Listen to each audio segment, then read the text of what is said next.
Seul 1 sur 2 sait lire et écrire. Néanmoins, les parents des enfants tchadiens veulent qu'ils puissent accéder à une éducation. Mais pas n'importe quelle éducation. Une éducation de qualité. Et je sais que ceci est une priorité absolue du gouvernement tchadien, que je salue et félicite. En effet, les efforts consentis par le gouvernement tchadien sont colossaux, bien qu'insuffisants. Ainsi, la masse salariale du ministère de l'Éducation nationale a représenté 43% des dépenses du personnel civil de l'État en 2016 et les opérations de contrôle ou de recensement bénéficient d'une enveloppe gouvernementale très importante. Mais en pratique, dans les écoles, dans les collèges, ces efforts sont ruinés à cause de l'irresponsabilité de quelques-uns, à cause du taux d'absentéisme inacceptable de certains enseignants. Comment donc s'assurer de la présence des enseignants sur leur lieu de travail et ainsi améliorer la qualité de l'enseignement et l'efficacité des dépenses publiques pour l'éducation? La réponse est simple et directe, en impliquant les Tchadiens et les Tchadiennes. Aujourd'hui, les citoyens et citoyennes du Tchad veulent participer directement à la vie civique de leur pays.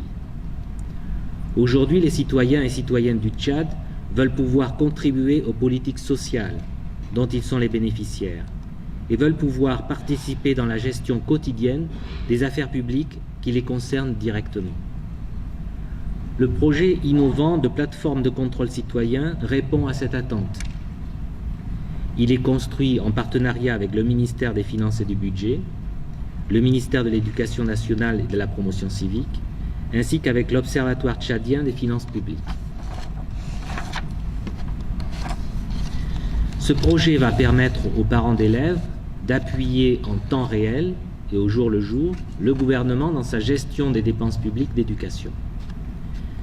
La plateforme du contrôle citoyen de l'effectivité du personnel enseignant sera mise en place avec un opérateur de téléphonie mobile.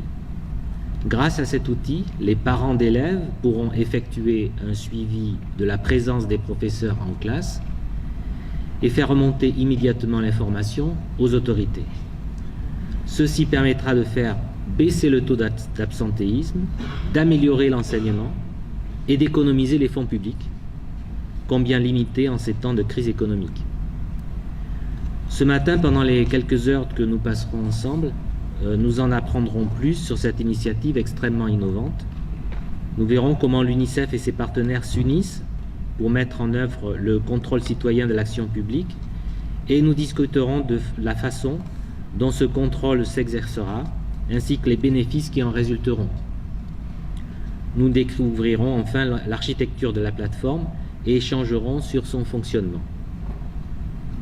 Mesdames et messieurs, l'accès à une éducation de qualité est primordial pour assurer l'éducation des enfants tchadiens, mais plus particulièrement l'éducation des filles tchadiennes. L'éducation de qualité permet certes de savoir lire et écrire, mais elle est aussi primordiale pour prévenir les mariages et grossesses précoces, prévenir la malnutrition chronique et sévère qui gangrène les enfants du Tchad depuis des décennies.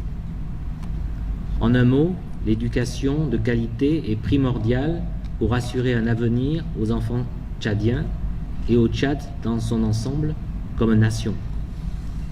Sans éducation, le Tchad n'a pas d'avenir.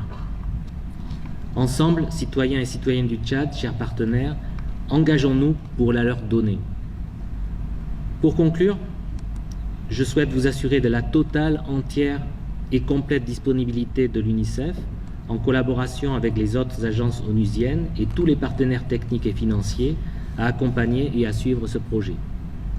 Je renouvelle mes encouragements au gouvernement à travers le ministère de l'Éducation nationale et de la promotion civique et le ministère des Finances et du Budget pour ces efforts en vue d'une efficience accrue de la gestion des finances publiques. Enfin, je souhaite plein succès à vos travaux